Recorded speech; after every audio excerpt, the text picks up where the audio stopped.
Já estamos chegando com o programa Mega Profissionais, repleto de muita informação, informação de qualidade. Confira agora comigo as atrações do programa de hoje. Hoje nós vamos falar sobre a andropausa, relacionado ao homem. Referente, vamos assim, colocar como se fosse a menopausa da mulher. Vamos falar sobre o homem. Então, o tal do puxa-saco é muito chato, né? Vamos ser realistas aqui. Mas a gente precisa também compreender quais aspectos que movem essa pessoa, né? O que é ser um puxa-saco para mim ou para outros. Olá, meu nome é Ciro Massi, eu sou médico, sou psiquiatra e atuo numa linha que a gente chama de medicina integrativa, né? Afinal, o que é essa coisa de integrativo? O que é que a gente está integrando? A palavra está dizendo, está integrando alguma coisa. É isso que a gente vai conversar e eu acho que você vai achar a entrevista bacana. Convido você para ficar aqui com a gente. Como eu disse para vocês, sempre muita novidade e informação de qualidade. Quando? Daqui a pouquinho, depois do nosso intervalo.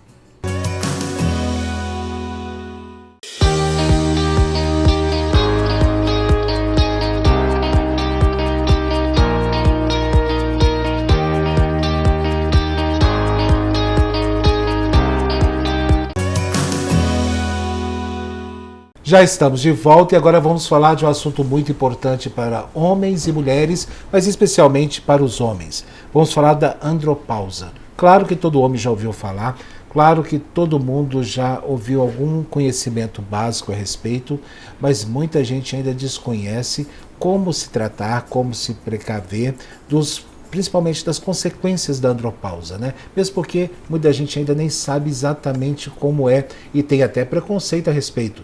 E nós sabemos que o preconceito ele é motivado pela falta de informação. E a nossa principal nosso principal objetivo, nossa principal obrigação como veículo de comunicação é levar informação de qualidade com profissionais renomados para vocês. Hoje o nosso convidado é o Dr. Siush Fushisaki. Ele que é urologista, espero ter pronunciado corretamente o nome, caso contrário o senhor pode me corrigir. Tudo bem, doutor? Seja bem-vindo aqui ao programa Mega Profissionais. Sim, Tancredo, eu agradeço a você o convite, né? E é com grande satisfação poder participar com vocês. O senhor fala conosco de São Paulo, doutor? São Paulo, sim. Ótimo. Seja muito bem-vindo aqui. Um abraço aos paulistas que sempre nos dão uma audiência muito grande nas nossas redes sociais e também via cabo e via satélite também. Bom, vamos falar de andropausa, mas antes nós precisamos saber exatamente o que é. Nós sabemos que ali é correlato com a menopausa nas mulheres e que é aspectos similares, mas não iguais, né, doutor? Sim, exatamente. Veja, teve uma evolução no sentido da andropausa, né? Que ela iniciou essa terminologia a partir dos anos 80. Veja, porque a especialidade também é relativamente nova, vamos dizer assim, né? Que a Sociedade Internacional de Andrologia, que trata o genital do homem, relacionado à reprodução humana, todo relacionado a essa parte hormonal, ela foi fundada, iniciou em 1976, e a brasileira em 77, conjuntamente. Nada, 40 e poucos anos. Mas não é muito em medicina, né? E vamos colocar assim, então, veja só, o andrologista seria equivalente ao ginecologista, para ter uma ideia. O que o ginecologista trata dos órgãos da mulher seria o andrologista no homem, né? Que é uma especialidade dentro da urologia, que o urologista trata toda a parte orgânica, vamos dizer assim, das estruturas, né, do organismo do homem. Tá? Então, o termo andropausa, no início, era um termo que não era reconhecido, porque, veja, a menopausa, existe uma parada, de certa forma, brusca do hormônio feminino, enquanto que no homem não ocorre isso, é uma queda progressiva. À medida que a idade vem, ela vai declinando. É diferente da mulher, que a menopausa existe aquela idade, a liberação dos últimos óvulos, aí muda totalmente o hormônio, quase não é bem um dia para o outro, mas uma condição repentina. E para o homem não, uma queda constante. Isso na fisiologia normal, né? E começa a aparecer andropausa a partir de qual idade, doutor? Normalmente, inclusive a reposição, se recomenda a partir dos 40 anos de idade. que começa a realmente ter Cedo. a maioria dos casos, né, 15, chega a 15, 50% dos homens têm um declínio hormonal. Chegando aos 80 anos, já mais de 50% tem, que é normal um declínio com a idade, né? Então, a partir dos 40 anos, ele está sujeito, pode estar indicado uma reposição. Certo. Bom, o senhor fala de reposição hormonal, né? Mas eu já vi várias polêmicas a respeito, né, da reposição hormonal. Inclusive, nós temos notícia também de alguns nutrólogos, né, que utilizam também a reposição hormonal no caso da testosterona, principalmente no controle da obesidade, né? Principalmente em homens, né, onde se fala que também que há aumento da barriga no homem com a queda da testosterona. Então se entra com a reposição hormonal para justamente combater esse aumento da barriga, por exemplo, né? Como é que o senhor vê isso? Como é que o senhor vê essa questão do tratamento mais voltado à estética? Sim. Veja, o hormônio, tanto a testosterona, como, vamos dizer, a diabetes, a hipertensão, dentro do metabolismo, vamos dizer assim, geral do organismo, a testosterona também, ela trabalha junto com as outras, vamos dizer assim, outras estruturas também. Então, de toda forma, veja só, como falou a barriga, né?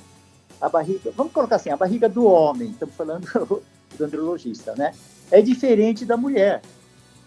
Pode ser igual, mas o tipo da gordura abdominal é um tipo de gordura, porque tem uma gordura branca e uma outra gordura. E essa abdominal, ela aumenta também, vamos dizer assim, uma quantidade da gordura visceral, que nós chamamos. Então, o fígado, se fala muito em gordura no fígado, né? Então, quem tem um abdômen maior, né, pela gordura, ele também tem mais acúmulo de gordura no fígado. Isso interfere na atividade do fígado.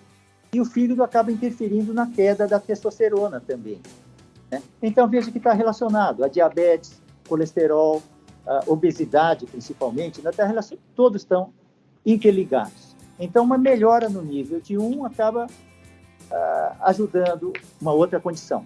Então, se melhorar o hormônio masculino, acaba ajudando também as outras condições do organismo. Sim, sim. Mas eu acredito que precisa ser feito exames pertinentes para saber se realmente aquele homem já entrou na andropausa, né? E como que é caracterizado que o homem está na andropausa? Existem taxas, existem exames que comprovam isso, que caracterizam isso, doutor? Sim, veja só. A testosterona, o hormônio masculino, ele está relacionado, vamos dizer assim, com uma condição, vamos dizer assim, da disposição geral. Então, uma queda na disposição, uma diminuição na massa muscular, uma queda vamos dizer assim, na atividade esportiva ou física, o indivíduo ele começa a se sentir mais cansado, vamos dizer assim. Isso tanto fisicamente como emocionalmente também, né? Tá? Essa disposição. Mas de ordem médica, veja, clinicamente, várias condições, os sintomas podem confundir com outras condições. Por exemplo, uma fraqueza geral, uma queda na disposição, inclusive sexual também, mas tem diferentes causas. A andropausa, nós podemos... existe vamos dizer assim, um diagnóstico, né? Que é uma dosagem do hormônio pelo laboratório. Na verdade, atualmente, é um exame tão simples, tem uma coleta de sangue, dá para dosar, basicamente, seria a testosterona. E quando ela está abaixo de um nível, se pode indicar uma reposição, né? Uma administração, desde que não haja uma contraindicação. Né? Completando o teu questionamento, né, no início, com relação à indicação da reposição, contraindicação, sim, da mesma forma que a mulher também tem a contraindicação do uso dos hormônios dela, o homem também. Né? Normalmente tumores, né, dessa região, das estruturas relacionadas vamos dizer assim, no caso da mulher, a mama, o útero, e no homem seria o tumor que é mais comum, seria o da próstata, né? Então, desde que ele tenha a próstata normal, em dia, ele pode ter essa indicação. E tem contraindicações cardíacas também, não há dúvida, né? Pois é. Eu queria saber, assim, por exemplo, quando um homem não sei se tem sintomas de que entrou na andropausa, porque a menopausa, as mulheres têm sintomas muito claros, né? que ali já está próximo da menopausa, pela própria idade determinante também, que ela já tem uma noção mais ou menos do que vai acontecer. No homem, você falou que é diferente, que a andropausa vai ao longo do tempo. Eu achei que não era, eu achei que era também igual a mulher, determinante, né? Chegou ali, parou a produção de testosterona, né? E não é, porque o senhor está falando que é uma questão evolutiva, né? Agora, existe algum sintoma, igual, por exemplo, o homem fica nervoso, ou fica desanimado? Existe algum sintoma que ele possa estar entrando numa andropausa, ou já esteja ali numa fase adiantada de andropausa? Sim, é toda, vamos dizer assim, uma queda da disposição, vamos dizer assim, geral, né? Tá relacionado a isso, né? Como na mulher. Então, podemos colocar, o mesmo sintoma que a mulher tem, é dor de cabeça, né? Essa instabilidade, o homem também, ele vai ter também. Só que o diagnóstico para o homem, de certa forma, veja só, uma dosagem hormonal ele vai identificar. E normalmente a partir dos 40 anos de idade, né, Silvia? Então, a partir dos 40 anos, se a dosagem de testosterona estiver baixa, ele já estaria entrando numa andropausa fisiológica, né? Estou falando fisiológica porque existe uma queda hormonal de outras causas, né? Por exemplo, quem produz o hormônio é o testículo. Então, vamos supor que o testículo esteja bem.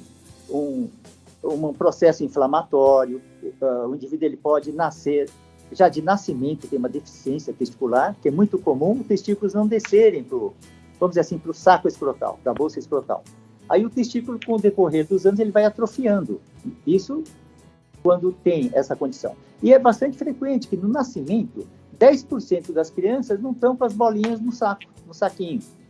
E no primeiro ano, já praticamente 99,9% vão descer. Mas alguns não descem. Esses que demoram para descer ou não descem, o testículo atrofia e não produz hormônio. Aí os pais têm que ficar bem atentos. Como? Os pais têm que ficar bem atentos, né, com relação a isso, né, para acompanhar. Sim. Perfeito. Aí tem um pediatra. Pois é, eu fico atento com relação a sinais que parecem serem muito simples ou muito comuns, ou que naturalmente os pais deveriam ler, porque o mundo mudou, as pessoas têm outras necessidades, né? Os pais cada vez mais estão precisando trabalhar cada vez mais, né? Deixar os seus filhos com outras pessoas para cuidar, porque é uma necessidade natural do indivíduo de sobrevivência, né? Então, às vezes, alguns cuidados que antigamente eram comuns, passados de pai para filho, né? Olha, toma cuidado, olha isso, olha aquilo, cuidado com o bebê, né? Isso vai se perdendo com o tempo. E a falta de tempo, às vezes, dos pais, não permite que ele possa acompanhar certos detalhes que parecem ser óbvios, né? Mas não são, né? Como, por exemplo, isso que o senhor acabou de citar. Então é importante a gente aqui esclarecer, a gente tem alcance a um grande número de pessoas que estão nos acompanhando agora, a gente esclarecer esses cuidados, né? O pai e a mãe devem ficar atentos com relação ao desenvolvimento da criança no aspecto físico também, que isso faz parte também da saúde futura do indivíduo, né? Porque também tem outro detalhe também cultural, doutor, que nós achamos que tudo acontece em determinada idade, né?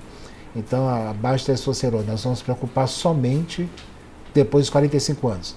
Sendo que uma causa pode ter sido primária, né? Na infância a gente deixou de observar ali, né? Por exemplo, muito comum no passado, se falava muito em cachumba, né? Que a cachumba poderia descer e perder os testículos, né? Nesses casos, a produção hormonal também é baixa, também, declinada. Então, dependendo do caso, a necessidade de vamos dizer assim, de um suporte hormonal, né? Nós temos casos de garoto... Sim. Eu vou precisar só fazer um pequeno intervalo agora.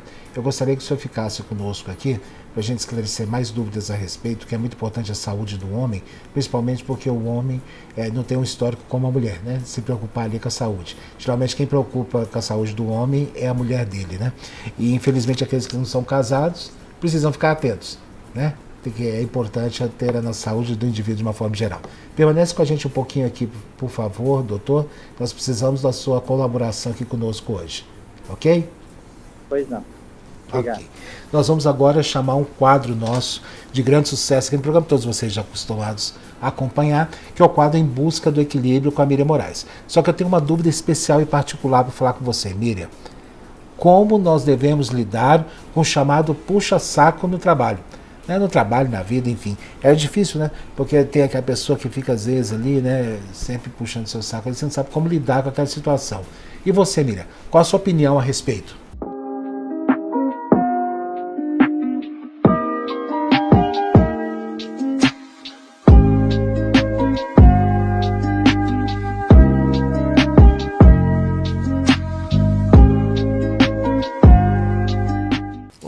Tancredo, que delícia responder uma pergunta sua diretamente. Então, o tal do puxa-saco é muito chato, né? Vamos ser realistas aqui. Mas a gente precisa também compreender quais aspectos que movem essa pessoa, né? O que é ser um puxa-saco para mim ou para outros. Existe uma característica dessas pessoas que têm essa nomenclatura aí, que seria qual? Ela está lá sempre, né? Você se vira e tropeça na pessoa. Você pensa e a pessoa já está ali te servindo. Lidar com essas pessoas pode ser muito desagradável se você quiser combatê-las simplesmente para tirá-las da sua frente.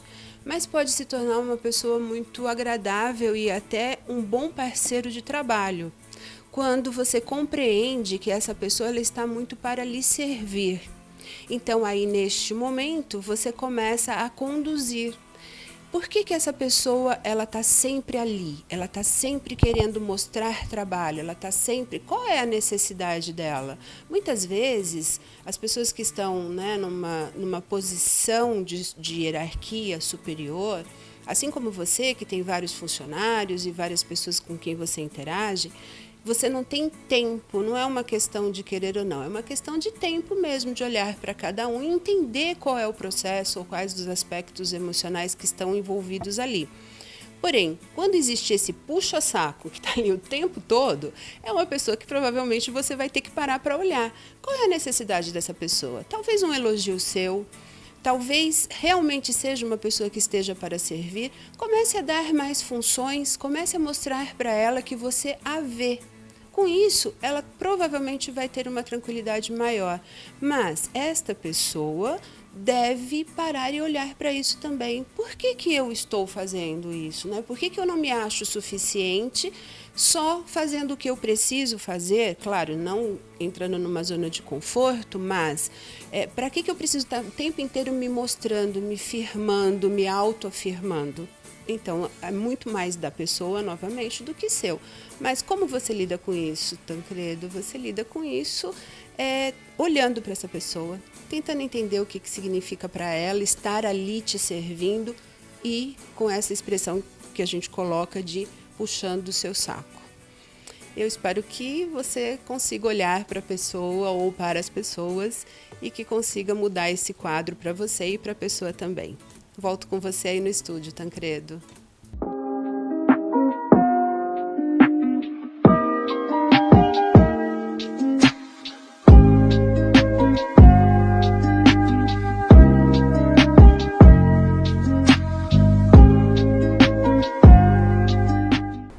Ok, obrigado, Miriam, é sempre bom te ouvir, claro, e sempre ansiosos para saber o seu próximo tema no próximo programa. Mas o programa Mega Profissionais só deu um tempo, daqui a pouquinho nós vamos voltar a falar sobre andropausa. Quando? Já, daqui 30 segundos. Eu volto depois do nosso intervalo.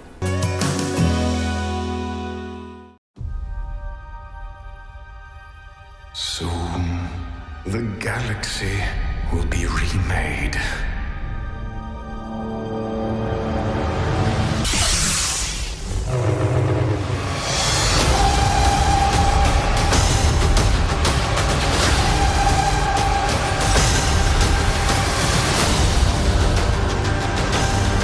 Na Mega Web TV, a TV que valoriza você.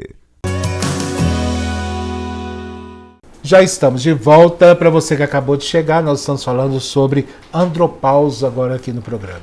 O nosso convidado é o médico Dr. Shuichi Fushisaki, urologista, que aliás o seu nome, claro, né, sua descendência oriental, a gente já sabe disso, né? Mas o seu nome é bastante particular, né, doutor?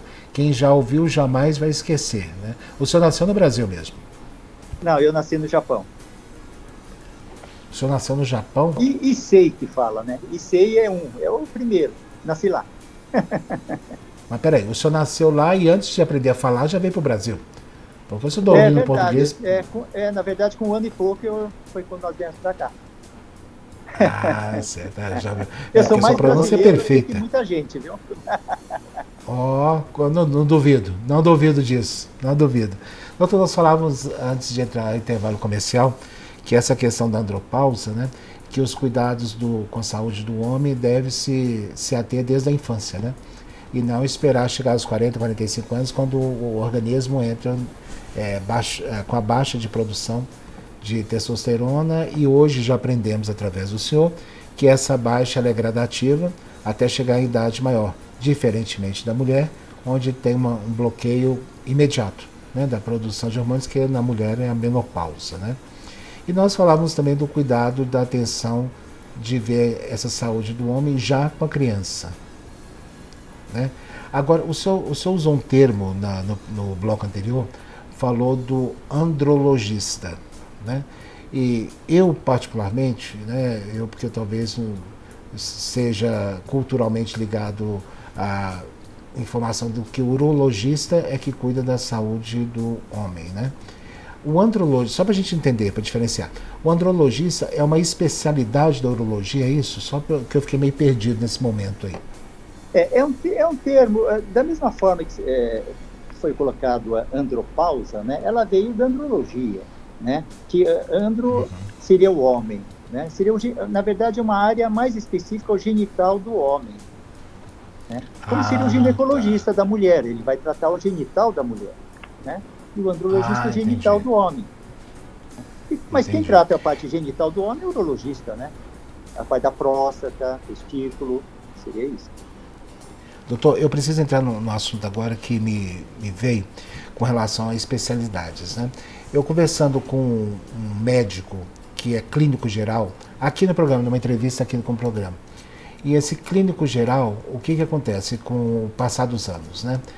Mais uma vez, culturalmente, porque o indivíduo é um contexto geral, né? E vem, assim, com certeza de uma história. Culturalmente, a gente trabalhava... há uns 40 anos atrás, mais ou menos, a gente consultava com o clínico geral, né? E ali ele direcionava, se fosse necessário, para um especialista, um determinado especialista, né? Com o avançar dos anos e com a entrada de informação cada vez mais acessível para o indivíduo de uma forma geral, a gente não procura mais o clínico geral.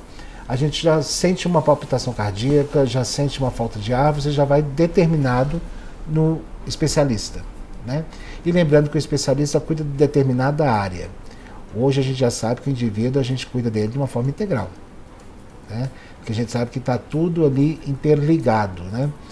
Na sua opinião, quando, por exemplo, o indivíduo tem algum tipo de problema da saúde de uma forma geral, ele procuraria o urologista. Não seria uma forma mais adequada para buscar um urologista e ele determinar se você deve buscar um andrologista, do que ir direto no andrologista? Então, porque, veja só, vamos colocar assim, o indivíduo, né, ele tem especialidade em urologia, né? Ele pode ter um conhecimento maior ou menor em um determinado setor de tratamento. Por exemplo, dentro da urologia, são as vias urinárias. Por isso se coloca uro, o estudo das vias urinárias. E todo órgão relacionado às vias urinárias, que são os rins, a bexiga, no caso do homem tem a próstata, aí tem a uretra, tudo onde vai o trajeto da urina é o trabalho do urologista.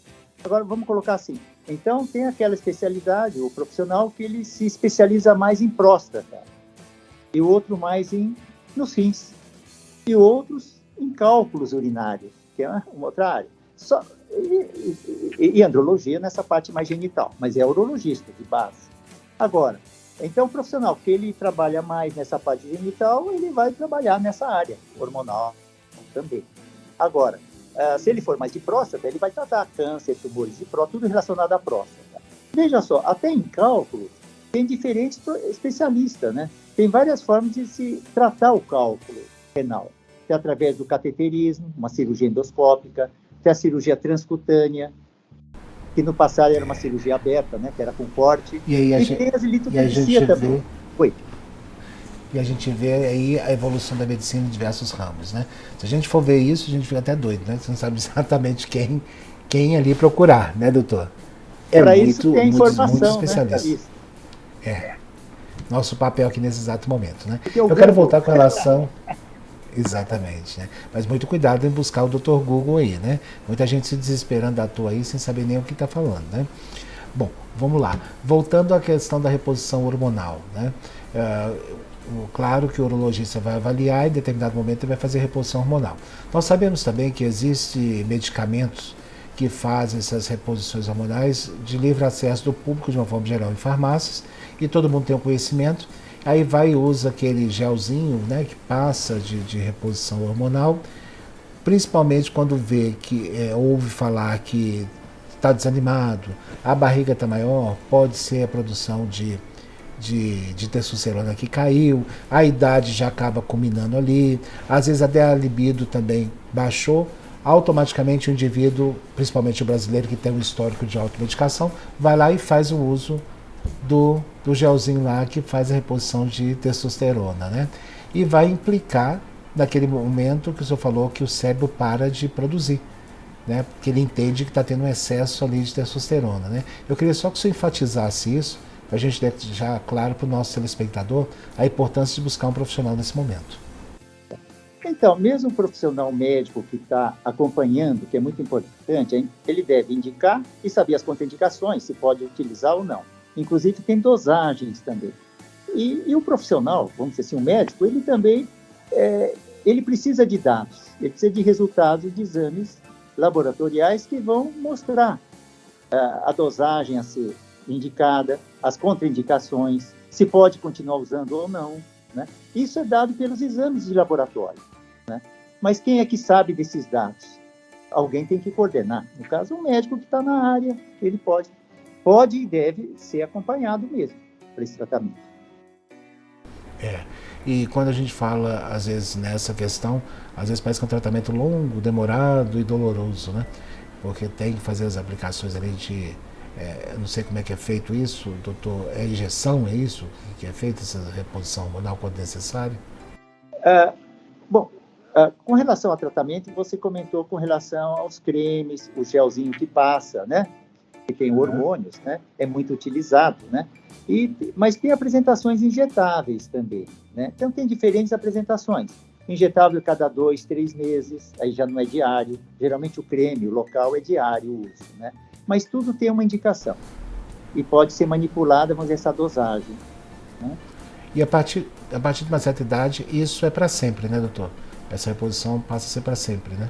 Então, se for uma deficiência de produção testicular, ela pode ser transitória como pode ser definitiva. No caso da idade, da senilidade, é um declínio natural, então ele não vai voltar a produzir mais. Então a reposição, no caso, vai ser definitiva para o resto da vida, né? Então é importante nós entendermos, esclarecermos e buscarmos sempre a orientação profissional em todos os momentos. Doutor, quero agradecer pelo seu tempo, obrigado pela entrevista, obrigado pela colaboração e que o senhor possa voltar aqui em outras oportunidades. Sem dúvida, eu que agradeço o convite também. Boa tarde. Conversei aqui com o doutor Silch Fujisaki, urologista. Gostei do nome, achei imponente o nome, importante o nome. Muito obrigado, doutor, mais uma vez aqui no programa e nós voltamos já, depois do nosso intervalo.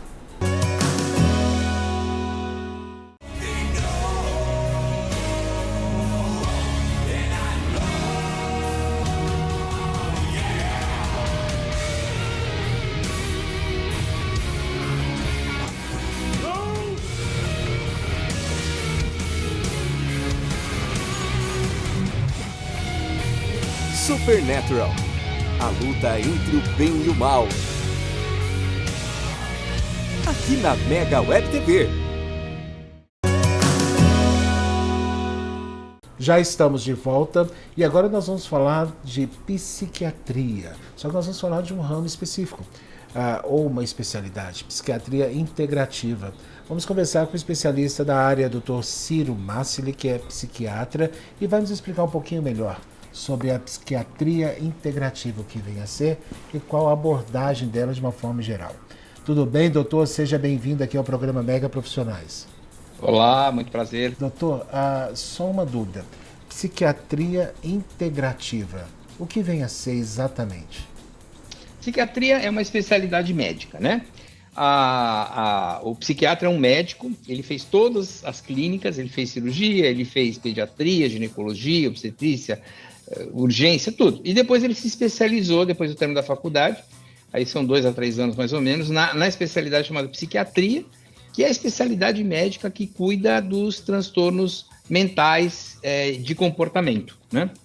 Então, o psiquiatra, o que ele é? Ele é um médico que se especializou no tratamento dos transtornos médicos psiquiátricos, nos transtornos de comportamento, e várias doenças mentais também, né? A gente não costuma chamar de doença, a gente chama de transtorno, é um detalhe porque a gente não tem uma causa única, né? Não é como uma amidalite. Amidalite eu sei que foi a bactéria e tal. Na psiquiatria, como são muitos fatores que estão atuando, a gente chama de transtorno psiquiátrico e não de doença psiquiátrica, né? Mas o psiquiatra basicamente é isso. E quem faz a integrativa? A abordagem integrativa, ela é reconhecida pela Organização Mundial da Saúde desde 2006 e ela, como o nome está dizendo, ela integra. Integra o quê? A abordagem clínica tradicional, muitas vezes medicamentosa, com várias outras abordagens que não tem mais como objetivo não ir contra o organismo, mas sim fortalecer o organismo, né? Então, não é que a psiquiatria integrativa, o psiquiatra que pratica integrativa, porque a psiquiatria integrativa não é uma especialidade. A psiquiatria é uma especialidade, a integrativa é uma prática, né? Uma prática reconhecida, é uma política de governo, mas ela não é uma especialidade. Mas então nós temos aí que a integrativa, como o nome está dizendo, ela integra. Integra o quê? Ela integra a medicina convencional, nunca deixei de utilizar, com outras abordagens, como, por exemplo, a gente vai conversar, mas como, por exemplo, fitoterapia, homeopatia, medicina chinesa, abordagens de psicoterapia de vários tipos, né? Para que com isso eu consiga abarcar de uma maneira mais holística, mais global o meu paciente. Normalmente a gente tenta atuar não apenas nos sintomas, mas nas causas do transtorno, no que pode estar ocasionando aquele tipo de transtorno emocional. Basicamente é isso. O senhor entrou exatamente num ponto que eu quero enfatizar, com relação a outras terapias que o senhor recorre a elas para o tratamento do paciente de uma forma geral. Mas justamente nesse ponto que eu gostaria de frisar, porque culturalmente o público leigo de uma forma geral tinha a tendência de misturar psicologia, psiquiatria, às vezes pela própria abordagem, né, do indivíduo mais na saúde mental. Então, antigamente nós tínhamos a prática de misturar e não entender bem quando procurar cada um desses profissionais, em que momento procurar. Depois, automaticamente, nós fomos tendo informações a respeito e se entendeu que a psicologia se trata de uma forma mais de análise ali do paciente, de ouvir, e ela não abordava questões medicamentosas, por exemplo, quando o paciente precisar de algo nesse sentido, e nem porque ela tem essa formação, né? Ela não pode fazer isso. Aí o que acontece? Muita gente hoje tem um certo receio de procurar o psiquiatra, mesmo preconceito, eu posso dizer isso, porque a gente lida com o público de uma forma geral. Nós temos um certo preconceito em buscar o psiquiatra com medo do psiquiatra dar remédios e nós ficarmos dependentes, porque os remédios são muito fortes, e ficarmos dependentes do remédio e automaticamente não buscamos o profissional, não buscamos uma solução para o nosso problema, continuamos com o problema e até agravando cada vez mais, né? Isso, claro, é falta de informação. Nosso objetivo com essa entrevista é justamente isso, levar informação. E agora eu ouço do senhor, e eu gostaria que o senhor me corrigisse se eu não ouvi bem, que o senhor não busca outros tratamentos, como eu ouvi aí, a homeopatia, a questão, não sei se o senhor também utiliza a acupuntura como dentro dessa prática, né? Mas isso alivia um pouco mais essa questão cultural que a gente estava preso com medicamentos muito pesados, né? É mais ou menos isso? Eu ouvi bem ou não?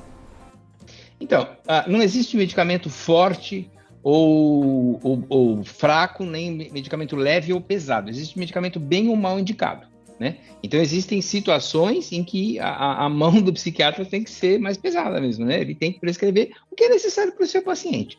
Agora, o que tem que ser visto é um panorama, na minha opinião, né? Um panorama mais amplo, que é a coisa de abarcar, de olhar o paciente como um todo, né? De uma maneira mais holística, de uma maneira mais global. Então, incluir aí os fatores sociais, os fatores familiares, os fatores emocionais gerais, né, para a gente poder abarcar, e corporais também, para a gente poder abarcar o paciente de uma maneira mais eficaz. Então, de uma maneira mais simples, a gente poderia dizer o seguinte, olha, é um tripézinho que a gente utiliza, né? Na psiquiatria, é uma abordagem de cima para baixo, são diversas formas, são muitas formas de psicoterapia, né? Que é a terapia pela palavra. Normalmente, muitas vezes, na maioria das vezes, quem utiliza essa forma de tratamento são os psicólogos, né? E que também não é automático eles saírem da faculdade assim, eles têm que fazer cursos e eles são muito bons. Eu conheço psicólogos assim, extraordinariamente proficientes nessas técnicas de abordagem, que são muitas. A mais conhecida atualmente é a terapia comportamental cognitiva, que ela é muito eficaz para problemas focados, por exemplo, como terapia do transtorno de pânico, do transtorno de ansiedade, para várias formas de depressão, né? Essa é uma das formas que foi bem estudada e tem muita eficácia.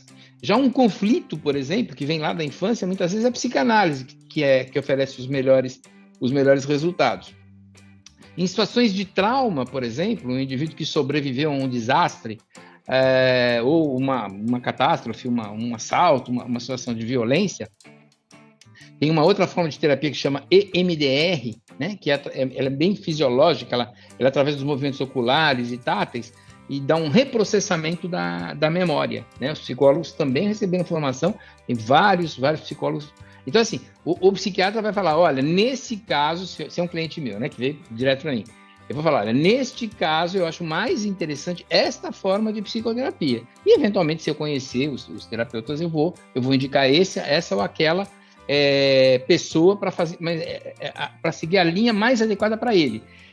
Somos nós, profissionais, que temos que nos adequar à necessidade do paciente, e não o contrário. Não é ele que tem que se adaptar à linha que eu sigo, né? Então, tem esses profissionais. Então, a primeira abordagem é de cima para baixo, as psicoterapias. A outra abordagem é de baixo para cima, que são as abordagens corporais, né? Ainda não é medicamentoso. Então, eu tenho, por exemplo, nos Estados Unidos já existe formação de professores de yoga voltados para trauma, né? Então, o indivíduo vai ganhar uma sensibilidade maior aos sinais do corpo, porque o trauma, quanto mais pesado for um trauma, menos memória o indivíduo vai ter daquilo. Naquele momento, a situação fica muito, muito comprometida, é muito violento, o cérebro sofre uma agressão brutal e ele não consegue processar bem aquilo que está acontecendo e não consegue botar aquilo para o passado, a memória permanece no presente. Muitas vezes o indivíduo, para administrar isso, ele tem que ter uma sensibilidade para saber quando é que o corpo avisa, onde o corpo avisa, né? Então existem, nos Estados Unidos já é rotina, existem profissionais de yoga que ensinam técnicas, por exemplo, de respiração e de conscientização corporal. Aqui no Brasil já existem iniciativas da eutonia, que é um tipo de terapia também corporal, para ganhar essa consciência que vai facilitar o indivíduo compreender melhor o que está acontecendo, né? Eu tenho também técnicas, por exemplo, de relaxamento muscular, né? Em que também a gente sabe que o cérebro influencia o corpo, né? Por exemplo, eu fico nervoso, eu tenho lá uma diarreia, né? Mas existe o contrário, o corpo influencia o cérebro. Então é uma dupla via. Então existem terapias corporais que avisam o cérebro de certos estados, né? Algumas medidas eu utilizo de rotina, só complementando, são muito simples. Por exemplo, tem um estudo sobre a postura da Mulher Maravilha, né, ou do super-homem, que é aquela postura, né? 2 minutos por dia, 2 meses depois, o indivíduo está ganhando mais autoconfiança, né? Se ele simplesmente manter firmemente essa postura. Durante o transtorno, principalmente durante o transtorno de pânico... Só um pouquinho, repete para mim de novo. Como é que é 2 minutos?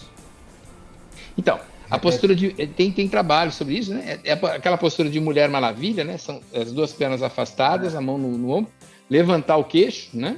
Postura de super-homem ou de Mulher Maravilha. Se o indivíduo manter essa postura corporal 2 minutos por dia, essa vai ser uma mensagem poderosíssima para o cérebro de que ele tem confiança, de que ele está à altura de enfrentamento das suas necessidades, né? Gostei dessa dica. Pois é, então, assim, são vários instrumentos que a gente vai utilizando. E, por fim, a terceira abordagem, que aí sim é a abordagem medicamentosa, de cima para baixo, de baixo para cima e de frente, né? Que seria a abordagem medicamentosa. Então, aí a gente pode utilizar desde os medicamentos tradicionais, nunca deixei de utilizar, São os antidepressivos, os ansiolíticos, estabilizadores de humor, enfim, antipsicóticos, muitas vezes em doses muito baixas eles funcionam para isso ou para aquilo, enfim, tem uma infinidade. Hoje nós contamos com um arsenal poderosíssimo e muito bom para abarcar os transtornos psiquiátricos. E outros grupos de medicamentos, que não são esses clássicos, como, por exemplo, as ervas medicinais, a fitoterapia, homeopatizados, que são remédios microdiluídos, nutracêuticos, vitaminas, minerais, óleos, enfim, que podem favorecer. Um bem conhecido, por exemplo, que afeta a mente é o ômega 3, né? Bem popular, né? Então, o ômega 3 é oferecido para tentar contornar a situação de inflamação que nós estamos todos sujeitos aqui, né? Isso aí é um trabalho recentíssimo de que a depressão agora parece que já está bem estabelecido mesmo, que ela tem um fator inflamatório muito importante, né? Então, o ômega 3... Eu não sabia. Acabou de sair. Então, tem essa... mas não dá para servir só como tratamento. Esse é o grande lance. Está deprimido, toma ômega 3. Esquece. Não é assim que funciona, né? Ele é um auxiliar. Ele é concomitante às outras medidas, né? Fitoterapia também. Eu utilizo demais. Eu utilizo ervas medicinais pra caramba. Eu utilizo muito. A gente não pode esquecer que não é porque é natural que é bom, né? Existem substâncias, existem fitoterápicos que influenciam, inclusive, nos outros medicamentos. Então, é uma coisa muito cuidadosa. Aliás, mais uma dica aí que fica, se você está fazendo uso de qualquer fitoterápico, qualquer erva medicinal, chazinho, a comadre lá recomendou, toma chá de não sei o que é muito bom. Fala com o seu médico, né? Por exemplo, a erva de São João, é um chá muito utilizado. A erva de São João, que é o erva de São João é eliminado pelo fígado por uma via, por um trajeto, por um caminho que a gente chama de P450. E essa via de eliminação é a mesma de várias drogas, inclusive as psiquiátricas. Então, se o indivíduo toma um chazinho desse e não comunica com o seu médico, ele pode ter problema na eliminação do remédio psiquiátrico, vai ter mais efeito colateral ou não vai ter tanto efeito como desejava, porque ele está interferindo. Então, assim, qualquer chá, qualquer erva tem que ser comunicado ao seu médico. E os médicos integrativos já conhecem as diversas ervas e conseguem lidar bem com essa situação, né? Faz parte. Agora o senhor suscitou aqui várias dúvidas, principalmente minhas, né? Mas eu gostaria que o senhor permanecesse com a gente, para a gente chamar um pequeno intervalo comercial e eu retorno com o senhor para a gente poder continuar esclarecendo essas dúvidas, pode ser? Claro. Ok. E já nós voltamos, depois do nosso intervalo.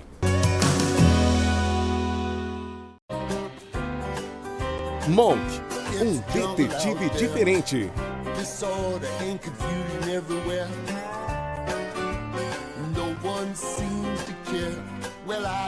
Um detetive compulsivo, obsessivo e neurótico, envolvido nos casos mais complexos e inusitados. Monk, um detetive diferente. Aqui na Mega Web TV. Mega News Online. Informação com credibilidade. As principais notícias do Brasil e do mundo em um portal exclusivamente jornalístico. 24 horas no ar. Mega News Online. Aqui na Mega Web TV. Já estamos de volta e agora falando sobre psiquiatria, falando sobre saúde mental e principalmente passando uma informação muito boa para todos nós, principalmente eu avaliei ela como extremamente positiva, falando sobre a psiquiatria integrativa. O nosso convidado de hoje é o Dr. Ciro Massi, que é psiquiatra, e está nos passando informações muito importantes, principalmente da preocupação que o senhor falou para mim não é uma especialidade, que a psiquiatria já é uma especialidade da medicina, mas a integrativa me ajuda com a palavra. É uma abordagem, não é isso, da psiquiatria, doutor? Isso, é um modo de encarar, né? Então, uma supervisão, né? Uma visão acima de qualquer especialidade. Então, eu posso ter um gastroenterologista integrativo, eu posso ter um psiquiatra integrativo, posso ter um pediatra que faça abordagem integrativa. Então, é o modo como ele vai exercer a sua especialidade. A especialidade ela é regulamentada, né? E esse modo é o que a gente está discutindo, que é essa integração entre a medicina convencional e várias medicinas não convencionais. Então, quando nós buscamos um médico, ou principalmente quando nós buscamos um psiquiatra, alguém ligado à saúde mental, nós estamos com pressa. Nós estamos com sintomas muito sérios, né? E que a gente quer resolver aquilo o mais rápido possível. Quando a gente busca principalmente o apoio de um psiquiatra, né, a gente sabe que provavelmente, dependendo da avaliação desse profissional, ele vai nos oferecer um remédio, um tratamento, e a gente tende a pensar que aquilo vai ser rápido. Vai ser uma ação tipo, agora você já não mais vai ter depressão. A partir daqui 2 dias você não vai ter depressão mais. E quando a gente ouve principalmente o uso de outras técnicas, como por exemplo a fitoterapia que o senhor citou, a questão da homeopatia e assim sucessivamente, a gente tende a pensar que isso vai ser a médio e longo prazo. Como que o senhor consegue coordenar isso com o seu paciente? Ele tem urgência de resolver esse problema, ele quer essa urgência, mas nós aqui praticamente sabemos que isso é médio e longo prazo. Como é que o senhor avalia isso? Como é que o senhor posiciona isso para o seu paciente? Bom, se existe uma palavra equívoca em medicina, é o nome paciente, porque não tem paciência nenhuma, ele quer, como você bem disse, para ontem, né? Quem tem que ter paciência é o profissional, né? Ele não tem paciência, ele quer para ontem. E com razão, porque aquilo está incomodando bastante, né? Então, assim, é uma questão de você conversar com ele, vai levar algum tempo para agir, e você pode, muitas vezes, administrar alguns remédios emergenciais. Você fala, olha, isso aqui é como Novalgina para dor, né? Dipirona para dor, não vai resolver o problema, não vai. Então, isso vai acontecer mesmo, né? Eu vou ter que esperar um pouquinho até ele melhorar. Muitas vezes a melhora ocorre em prazo de 3 semanas no mínimo. E às vezes essa melhora não ocorre, tem que trocar medicação, isso acontece mesmo, né? Então, o que eu faço? Eu dou uma medicação para aliviar os sintomas, né? Tem medicação, então, que atua efetivamente no problema, na raiz do problema, e tem uma medicação que atua só nos sintomas. E essa medicação nos sintomas é até que a medicação que está atuando na origem do problema consiga ter uma ação mais eficaz. Mas você tem razão. Paciente não tem paciência nenhuma. É isso aí. Não é? Isso realmente a gente, principalmente, né, porque os momentos que nós estamos enfrentando, né, nós estamos ainda no pós-pandemia. A gente não pode falar pós porque ainda não foi decretado pela OMS o fim da pandemia, né? Mas ainda já estamos na fase final, estamos nos preparando para o pós. Acreditávamos que tudo que acabando a pandemia nós estávamos totalmente bem, estamos aptos, né, a trabalhar, e a gente está vendo na prática que não é assim, né? Não está ainda tudo bem, né? Nós estamos enfrentando o pós-pandemia que parece que também não vai ser tão rápido, né? Vai ser um pouco demorado.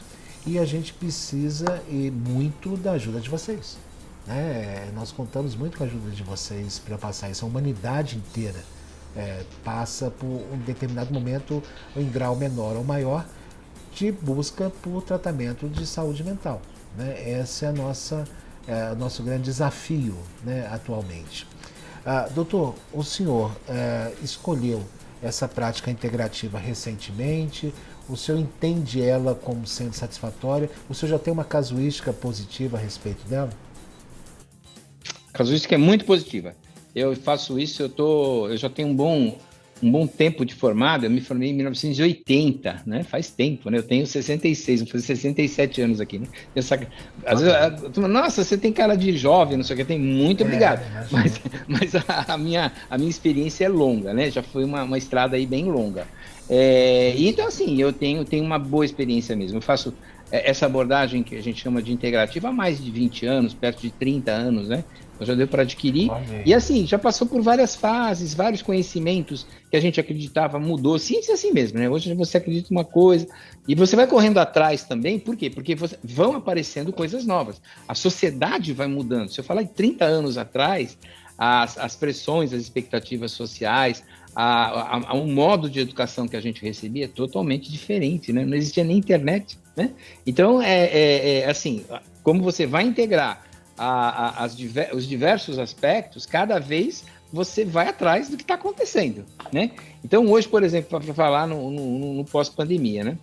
Nós estamos falando aí numa epidemia de transtornos mentais relacionados à pós-pandemia, que tem dois grandes influenciadores, ou duas grandes origens, né? Tem o vírus, ele é altamente inflamatório, e a inflamação já está relacionada claramente à inflamação do cérebro, que predispõe, ele não causa, ele predispõe em pessoas que já têm uma sensibilidade a isso, que até pode ser genético, a transtornos emocionais, a transtornos mentais, né?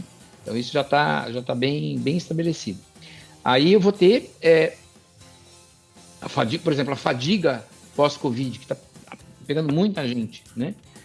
Parece que o cérebro, ele não é que ele não entende que ele já repousou, né? É como um indivíduo, por exemplo, vou dar um exemplo bem simples, né? Um indivíduo tem lá uma torção nas costas, dá uma baita lombalgia, ele não consegue nem se mexer. Aí ele vai lá no pronto-socorro, o médico dá uma injeção e resolve o problema, né? Será que essa injeção resolveu todos os problemas? Não.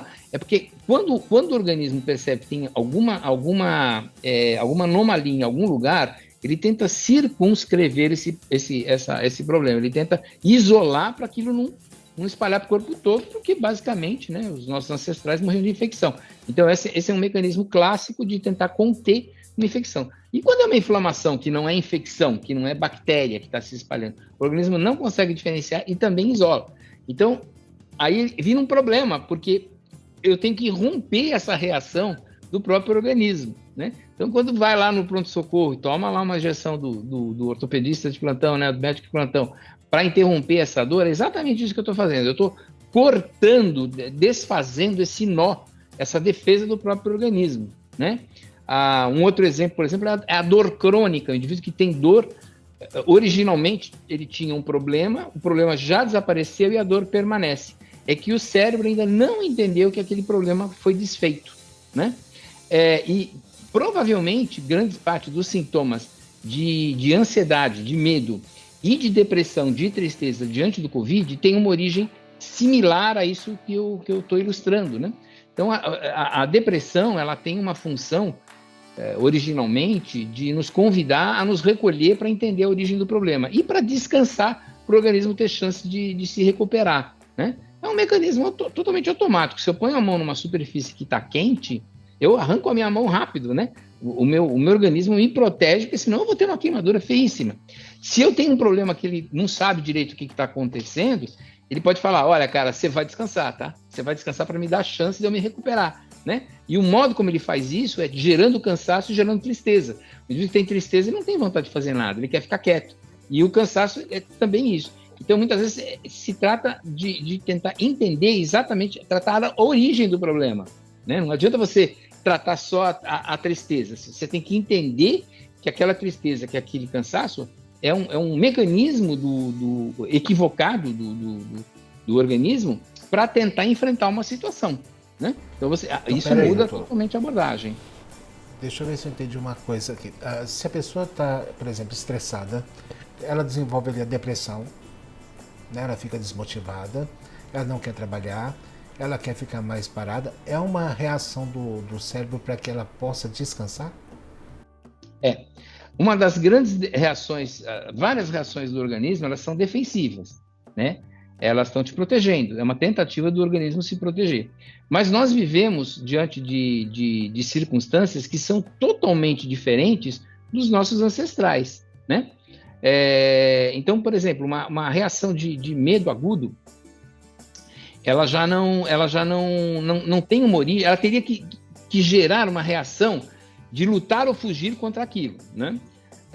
Isso para o nosso homem ancestral, para o nosso homem lá que vivia na savana africana, né? Ele enfrentava animais, e é muito eficaz isso ainda, né? Luta ou foge do bicho, né?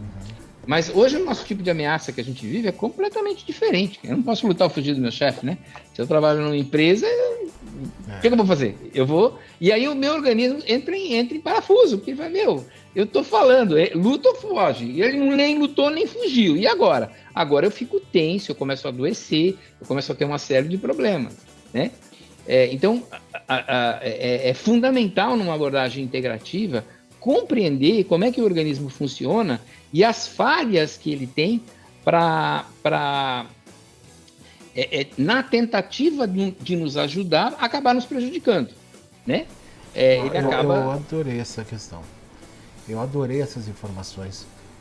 São informações que até então eu não tinha ouvido falar, e essas reações me encantam, né? Essa questão do cérebro, dessas reações, particularmente, elas me encantam, porque é um mundo emblemático, né? Você entender todas as reações. E mais uma vez, nós dependemos de vocês que estudam e refletem tudo isso e têm uma experiência vasta a respeito. Doutor, gostaria de continuar conversando com o senhor, mas infelizmente a televisão tudo passa muito rápido e hoje nós inclusive até já excedemos muito nosso tempo, mas o assunto não podia deixar de passar essas informações mínimas que nós estamos passando para a população. Muito obrigado pelo seu tempo, muito obrigado pela sua colaboração, pela sua paciência conosco aqui hoje. Eu gostaria que o senhor voltasse no programa em outras oportunidades. Eu que agradeço e meu desejo de uma super saúde para todo mundo. Tchau. Para todos nós, se Deus quiser. E o programa Mega Profissionais está chegando ao final. Muito obrigado pelo seu carinho, pela sua audiência. Espero todos vocês aqui na semana que vem. Fiquem com Deus.